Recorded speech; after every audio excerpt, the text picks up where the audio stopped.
Christmas can be a very special time of year for many people, but for others it's a constant reminder of all the things that they don't have. It can be really easy to think that you're the only person experiencing loneliness and isolation, particularly when Christmas is so focused on families and spending time with loved ones. There's a big pressure on people that they should be enjoying themselves. Everyone around them is having fun, and that can be really difficult, particularly when you're just not in that place yourself. Sometimes it can seem that nobody has money worries except for you, and there's a constant pressure to buy extra presents, food, drink, and you're still struggling to pay for the electricity bills. Sometimes, particularly at difficult times of the year, it can be really easy to focus on what we don't have rather than what we do. So what are the kind of things that you've done in the past, or maybe that you're doing at the moment, to help yourself keep well? Well, eating sensibly and looking after your diet is a really important one. If you're not looking after your immune system, you'll make yourself ill, and one of the key things to remember when you're considering your diet is to try to choose foods that don't have large amounts of fat, sugar and salt. These can put a lot of pressure on the liver, and they're very difficult to process. It can be difficult at Christmas to steer clear of sweets and treats, and it is known for being an overindulgent time. Although you should always treat yourself every so often, try and do so in moderation, because overindulgence can mean temporary highs before your mood drops again. It's also worth remembering that foods can have a huge influence on your general mood. An estimated 6 to 10% of the general population are clinically depressed. More than most other populations, though, people with hepatitis C are particularly prone to depression, and the percentage rate is much, much higher. Getting relief from clinical depression typically requires a doctor's guidance, but eating the right food is a relatively simple way to help those affected to start to feel better. Even more specifically, there are 4 particular food groups which are known to help boost emotional well-being. The right carbohydrates is the first one, so whole grains such as brown rice, oats and spelt, they're very high on the list of right carbohydrates. There are 2 main reasons that these carbohydrates are linked to good moods, and the first is that they boost serotonin, which is a chemical in the brain known to lift mood. The other major reason is that whole grains provide a steady supply of fuel, which helps avoid the blood sugar crash and burn that can lead to crabbiness and mood swings. Another plus for those with hepatitis C is that they prevent high blood sugar levels, which helps protect the liver from fat accumulation in its cells. So the second group of foods is the omega-3 fatty acids. So one study has shown that just a gram of omega-3 fish oil every day resulted in a 50% decrease in symptoms such as anxiety, sleep disorders, unexplained feelings of sadness, suicidal thoughts, decreased sex drive, etc. Other research has shown that people who infrequently eat fish, which is a very rich source of omega-3 fatty acids, are more likely to suffer from depression. And some of the best sources for omega-3s are walnuts, flax seeds, and oily fish like salmon, mackerel and sardines. The vitamin Bs is the third group, and it's thought the vitamin B9 helps to combat depression. This can be found in food like yeast and liver. Green leafy vegetables is another one, asparagus, strawberries. Vitamin B12 seems to have a similar effect, and this can also be found in liver, meat, egg yolk, poultry and milk. Vitamin B6 is also thought to help with depression, since it's needed to produce the mood-enhancing neurotransmitters serotonin and dopamine. And foods that are rich in vitamin B6 again include liver and meat, also brown rice, fish, butter, wheat germ, amongst many others. In addition, a diet rich in the B vitamins help those with liver disease by improving energy levels and preventing anemia during treatment. The final group that's thought to help emotional well-being is vitamin D, and there's lots of evidence to support this, especially for us living in Scotland who've got limited exposure to sunlight. And food sources that have vitamin D include salmon, sardines, shrimp, milk, cod and eggs. So what else can you do to support your self-management? Well, an improved sleep pattern is another thing that you can work on to maintain your good mental, physical and emotional health. It's really useful to have a good idea of the amount of sleep that you need per night, and for adults it's generally 7 to 8 hours per day. But if you're consistently waking up groggy and exhausted, that's a signal that you may have to up your sleep intake. If you don't get enough sleep, you'll begin to pay for it in so many different ways, and it will impair your memory, your mood and concentration. When you don't get enough sleep, you're less productive. Lack of sleep affects your ability to concentrate and remember things, and what's more, can make you really irritable and cranky. As a result, your social and decision-making skills can suffer as well. It will also dampen your immune system, and without enough sleep, the immune system becomes weak, making you more vulnerable to colds, flu, and other infections and diseases. If you get sick, it can take you a lot longer to recover. You may also experience an increase in accidents if you're lacking in sleep. For instance, if you're seriously sleep deprived, it's actually similar to driving whilst drunk, and the lack of motor coordination associated with sleep deprivation also makes you more prone to falls and injuries.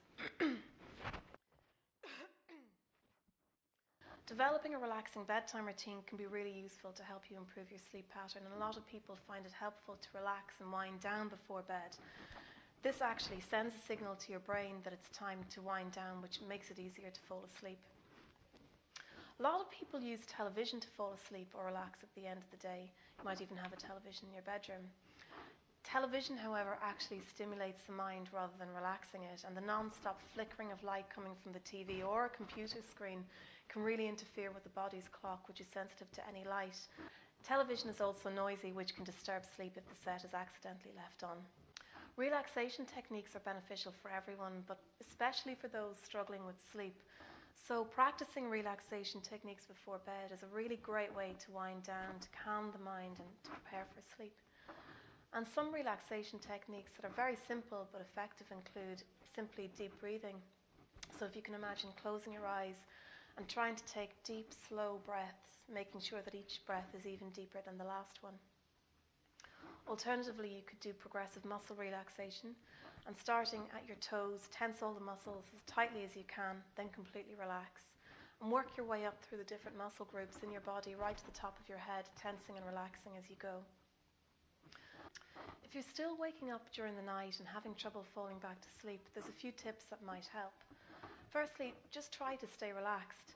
The key to getting back to bed is just continuing to cue your body for sleep, and some relaxation techniques such as visualization and meditation, they can be done without even getting out of bed. Or counting sheep is another one, and this works by engaging the brain in quite a boring, repetitive activity, which again helps you to wind down.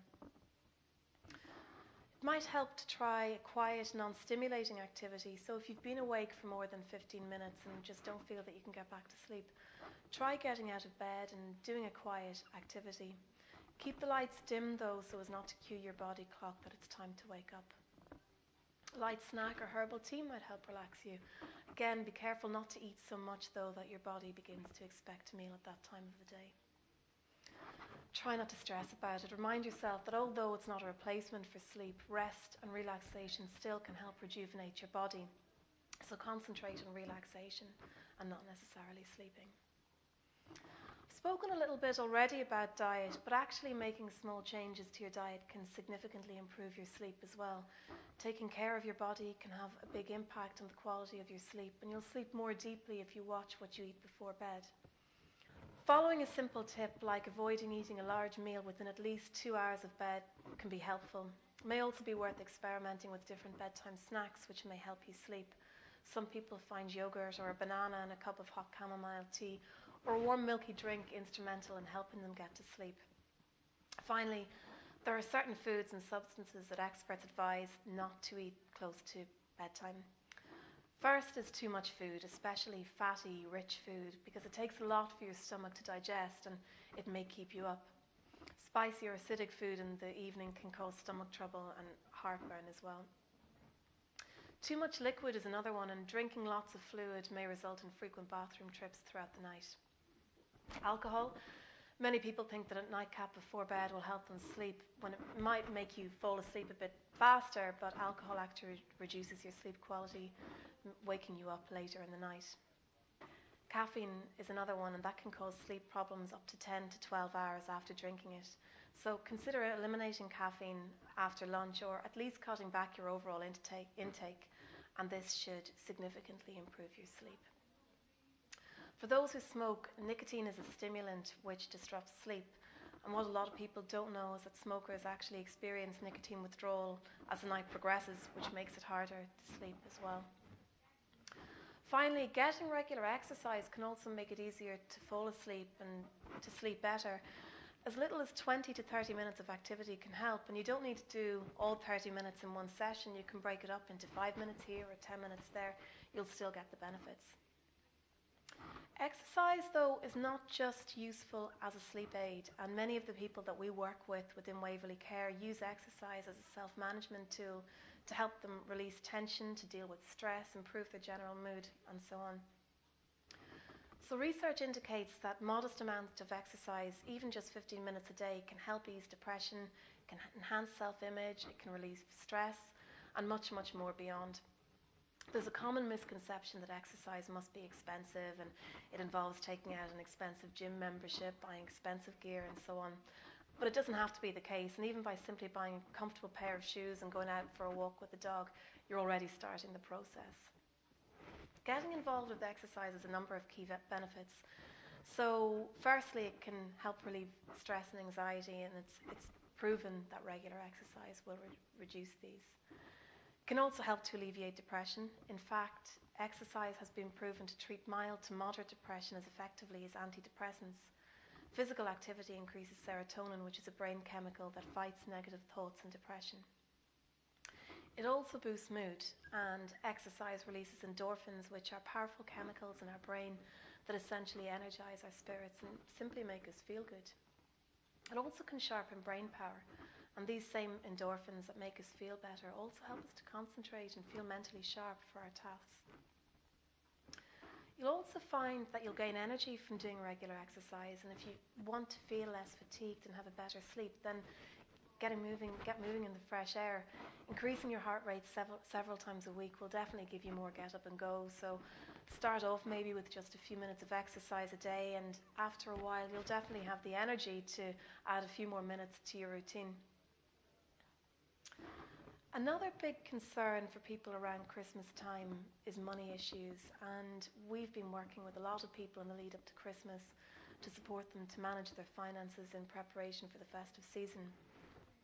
There's other options aside from buying gifts, and I've been working with one particular person this year, for instance, she couldn't afford to buy expensive gifts. And what she's chosen instead to do is to give non-monetary presents, and is helping out with babysitting duties for members of her family. And she's actually helping a friend paint the house. So there's lots of things that you could choose to do, like helping out with housekeeping duties or shopping. These gifts are very much appreciated, particularly during such a busy time of year. Another powerful self-management tool is around optimizing your support network. I'm sure you'll have heard the expression many times that a problem shared is a problem halved. So is there somebody that you can trust, that you can speak to? Maybe it's a friend or a family member. It might be someone who works for an organisation that supports you. It might be a peer group. Think about the positive people in your life who've supported you in the past. Who makes you feel good? By speaking to somebody who you trust, who will keep everything confidential, you're not only sharing your problems, but you're also helping to deal with unexpressed emotions which can cause us not to cope at difficult times. Once you talk about what's going on in your head, you'll find that you'll be able to think much more clearly, and you'll be in a much better place to start making the steps to sort things out. I always say to people not to be afraid to ask for help. It's something that we all need from time to time, and it really does help to talk. Part of becoming a good self-manager is around being able to recognise the warning signs that show you're not coping. These, of course, will be different for everybody, and if you lose interest in things, or if you're feeling depressed, look out for the emotional or behavioural signs that show that you're not coping, and it might be things like increased anxiety, it might be undereating, overeating, it might be feeling irritable or tired, not answering your phone, not wanting to get out of bed, feeling worthless, putting things off. The list goes on, and there's hundreds of different warning signals, and they'll be different for everybody. We've been training a self-management program in Waverley Care for almost 3 years now, and by adopting some of these really simple and practical techniques, people have made massive changes to improving the quality of their lives. It's important to remember that it doesn't have to be difficult or complicated, and by making one small change in just one area, it's likely to result in a range of knock-on effects in others.